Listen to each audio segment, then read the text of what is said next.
ሰላም ሰላም ወደ ቲክቶክ ቤተሰቦች እንዴት ናችሁ? ዛሬ እንግዲህ የልፋታችንን ውጤት የምናይበት እንዲሁም ደግሞ የመጀመሪያውን የፖድካስታችንን ክፍል ወደ እናንተ የምናቀርብበት ቀናችን ነው። እንደምታውቁት ኢትዮጵያን ዎል ስትሪት ፖድካስት የሚያተኩረው ቢዝነስ ላይ ነው።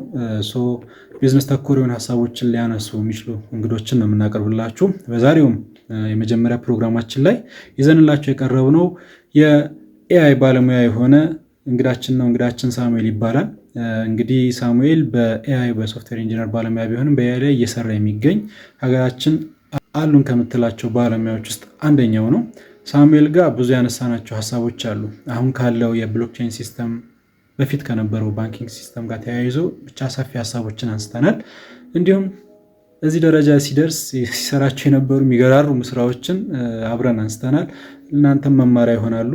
ኢቭን አሁን ያለው የኤአይ ሲስተም ቢዝነሱን በምን መልኩ እየቀየረው እንደሆነ በጣም ሰፊ ማብራሪያ ሰጡበት አቅርቦልናል። እንግዲህ እየገባችሁ እንድታዩና እንድትማሩበት ጋብዛለሁኝ። በዚሁም እንግዲህ ከላይ የሚገኘውን የኢትዮጵያን ዎል ስትሪት ፖድካስታችንን የዩቲዩብ ቻናል ሰብስክራይብ በማድረግ እንድታበረታቱን እንጋብዛለን።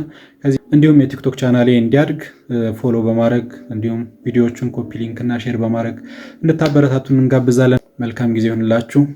ሰላም።